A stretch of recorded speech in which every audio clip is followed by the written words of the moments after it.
Over the past 8 years, I've spent over $200 million on meta ads from my clients. And this is not clickbait. I'll go through a few accounts right now. This one, last month, almost 400,000. We're going to easily spend over $1 million the upcoming months for Q4. Here's another account. We're hitting $800,000 months. Definitely going to hit, $1 million, $1.5 million within the next few months as well. Hopefully Q4 going into Q1. I mean, these are only 2 client accounts. We have plenty of these, and we're spending millions a month overall. So just to give you some proof there. So today I want to tell you the biggest lessons I've learned from spending all of this money on ads. We're going to go through why ROAS is just a vanity metric, why testing more ads and testing more things in general is just slowing you down, why broad targeting is of course smarter than you are, and why CPMs could be a sign of a winning ad. And then we have one last thing that everyone kind of knows, but I'll go through it anyway. So let's get right into it. This is exactly why you should not be pursuing ROAS. I know you see screenshots on Twitter or YouTube with a crazy ROAS, a 10 ROAS or a 14, whatever it is.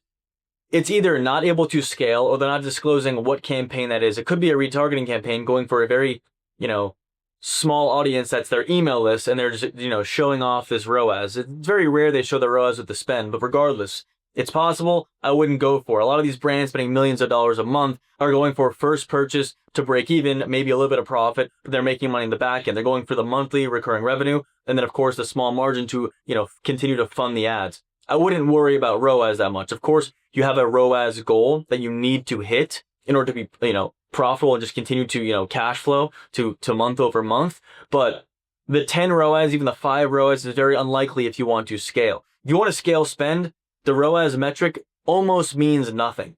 You have to go for, of course, profitability. I'm assuming you're not spending millions a month, but expect to not hit a 10 ROAS. Expect that to basically be impossible. Of course, that's the goal. Very unlikely. It's a screenshot. I wouldn't assume that it's reality.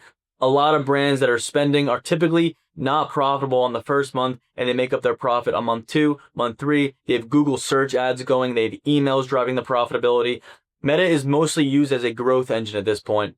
It's not typically the most profitable channel. It drives growth for the entire company. So just keep that in mind and realize that ROAS is just a vanity metric. Moving on to the second most important learning that I've had here. Testing more ads and more things in general just slows you down. If you're not testing based off of what has worked or what your demographic is interested in, you're just throwing things at the wall and hoping something sticks. That is not a calculated test. Every single test has to be calculated. So yes, you have to be uploading at least, let's say 10 to 20 new ad creatives every single week, or at least, we do 4 concepts and a few variations each. If you're not uploading at least that amount, you're not going to be able to scale regardless. But every test is calculated, and there's something that we're actually, really testing. Every variable counts, whether it's the script, it's the talent, it's the setting, it's the hook. What are you testing? And then how are you going to optimize for that, right? Is it going to match your demographic? Is it actually your target audience? What did you say in a top performing ad that you're now saying in this ad? And then what's the angle, right? Are you testing a totally new angle, a different hook? You have to test different components to give it the best chance of working. You can't just, I think this is going to work, and then just, throw it out there. This street interview makes sense. Let's throw it out there. If it doesn't make sense and you don't even care about it, or if you're not going to stop and stop scrolling when you're being entertained to click on it and possibly buy, I wouldn't even test it. I wouldn't even upload it at that point.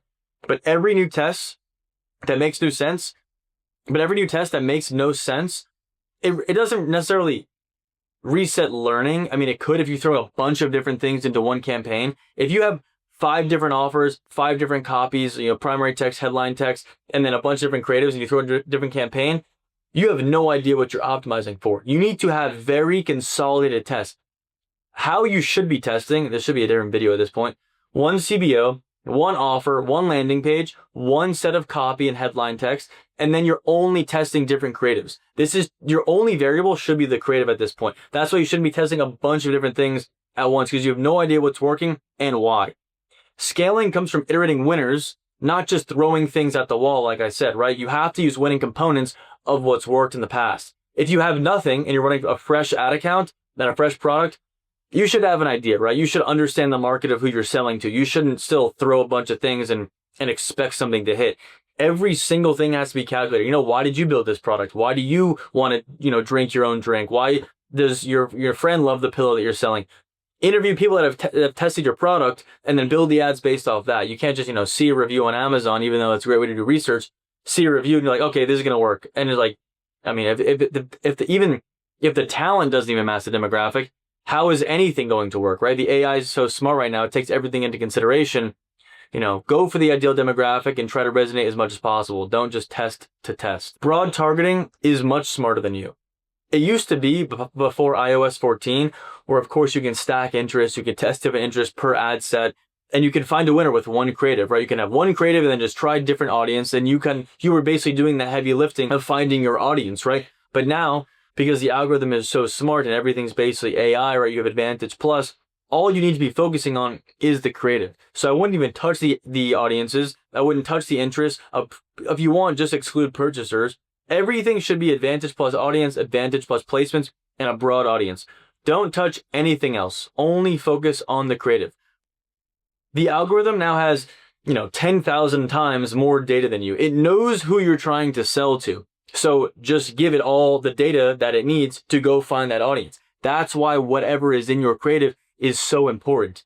It's going to find buyers faster than you can find them with manual targeting. So don't even bother. Focus on what you can control, not what you think you should control, basically. I just wanted to interrupt here and say, if you are trying to scale your brand with meta ads, you definitely need more ad creatives. And that is exactly what we do at my agency, AdBlend. We make ad creatives for direct consumer brands to scale. We are doing everything A to Z, the scripting, the casting, the strategy behind the ads, all of the editing, and we're delivering you a finished product every single week. So you have more than enough ad creatives to help you scale into the hundreds of thousands of dollars a month. Link in the description, makewinningads.com. Click there, schedule a free call, and we'll talk very soon. Back to the video. Another huge point here is that high CPMs could be a sign of a winning ad or a winning audience. So because your CPM could hit, let's say $50, even $100 sometimes, this means everyone's going for this audience because they're very high intent, they have money, and typically they purchase a lot of things. For example, if it's double, so if you start running ads and you're seeing like a $20 CPM and all of a sudden you upload a new ad and the CPMs are basically double the average of the account, right? But the CPA is there. Your CPA looks amazing, your click-through rate looks great, but the CPM went up a little bit. You're hitting the right audience at this point. You've now gone for the Lululemon mothers, for example, right? When I was running this pillow product, when our CPMs went up, everything started to click because we finally found our audience. We were going for the Lululemon mother that was buying the Peloton and was driving a Range Rover. So they obviously have money. They're purchasing a lot of things. They're doing a lot of the spending for the household. They were buying our $100 pillows. They were spending more than $100. They were buying, I think it was like 1.75 pillows, right? They're buying a pillow and a half, basically. That's what it came out. So they're spending like $200 average order value, right? That's who you need to go for. Or if that is who you're going for, the CPM can be much higher. It's okay. Of course, the goal is to lower the CPM to, expand that audience. But if you're hitting it, it doesn't necessarily mean something is wrong. I wouldn't panic if the CPMs go up. That just means you found the right audience or your creatives are terrible. But typically, if you have great creatives and your CPMs are high, you're hitting the right audience, and it's very possible your CPA will start to look even better than it did before. Yeah, for example, some of the most profitable campaigns did have CPMs double the average of the account, like I mentioned before. It's possible. It's also possible you make a creative and it drops the CPM entirely, and then it expands the audience a bit. But I wouldn't panic if there's a high CPM in the account just because you uploaded new ads and now things are starting to click. I wouldn't worry about CPMs. I'd only worry about CPA and, your ROAS goal. Doesn't necessarily need a 5x, they need to be a 5x ROAS goal, but whatever you're going for, make sure it's hitting that, whether, it doesn't matter what the CPM is. The last most important point here is, I'm sure everyone's saying this, and you probably have heard this 100 times, is that the creative is 80% of the scaling success of the entire account. The campaign structure is overhyped. You don't need to touch much. I would just run a CBO for testing. You can run one if you're spending let's say $5,000 a day, one for testing, one for scaling. As soon as something starts to work in the testing campaign, you can move it to scaling if it's working. I wouldn't even touch it. Broad everything, Advantage Plus placements, Advantage Plus audience, exclude purchasers, and just focus on the creative. This is the only lever that actually scales brands. I'll show you an example right here. Rise, on their ad library, they're running, I just made a TikTok about this. See if I can get this thing to focus. They have 7,000 ads running. You might think that's insane or that's unnecessary. People are commenting on my TikTok that you don't even need to do that. I've scaled with 1,000, with one ad. Brother, that's impossible. You might have a great ad and it's worked very well. There's absolutely no way you can get to spending $3 million a month, which I'm assuming they're spending, but with one ad, or even hundreds of ads. It's not happening. 7,000 ads. Think about that volume. That's what they're focusing on. I'm sure they have a few different offers. A majority of them do go to the same landing page. So think about it.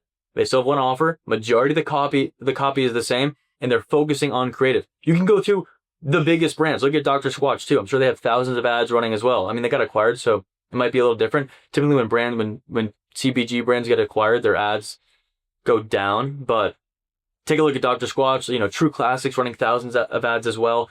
It's typically one offer and then the creative.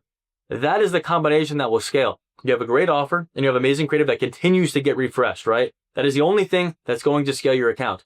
Once you have a winning offer, focus on the creative. If your creative is not performing because you think your offer is not good enough, then you need to go back into the offer, right? Alex Hormozi just released a book about it, right? So, I mean, it's, buy one, get two free, buy two, get one free, buy this, get a free gift. There's tons of 35% off, 60% off. Play around with the offers, and then of course add the combination for the offer and the creative and match it to make sure it's congruent, right? Have the creative say the offer. So yeah, if you do make great creatives, CPM could be high. Keep the broad targeting, because don't even mess with interest. Don't even mess with that many campaign structures, different things. Just follow one campaign structure. Keep your tests very simple. Focus on the creative. Test what's working in different ways. Test all the variables separately, so you know what's actually working and why. And of course, you obviously want to pursue ROAS, but that doesn't make or break everything, right? If you have a great ROAS, you should try to scale further. If you don't have a great ROAS, you need to make better creatives. That's kind of an indicator, right? But hit your ROAS goal. The 14 ROAS, the 10 ROAS is very unlikely that it's going to scale, or it's a campaign that they're not, fully disclosing. So I wouldn't just, why am I not hitting a 10 ROAS? I wouldn't freak out about that. I would, focus on the back end of that, right? If you're acquiring people at a little bit of profit or even a break even, Google search, blast some emails, and then you have subscription as well. But at the end of the day, focus on the creative. Another video about the creative, because I'm trying to, basically drive it home here. This is what's going to make or break a brand. It could really scale everything. But anyway, yes, so this is exactly what we do. Speaking of creative, this is exactly what we do with my agency called AdBlend. We make ad creatives for direct-to-consumer brands to scale on Meta ads. We do everything A to Z. We're casting, scripting, all the strategy behind the ads, the editing as well. We're delivering a finished product every single week. So a bunch of different creatives every single week. I have a link down below, makewinningads.com. If you want to schedule a free call, we can, hop on a call. You can go through your ad account, free ad account audit. I just did one actually the other day, and I had to, tell them to remove all their interest just because, that's not going to work. And we went through basically exactly what I'm talking about here, but it's a huge help and it's already starting to work for them. So if you need help with creatives or just anything in general, makewinningads.com, the link below, and we'll talk very soon. Thank you so much for watching. I appreciate it.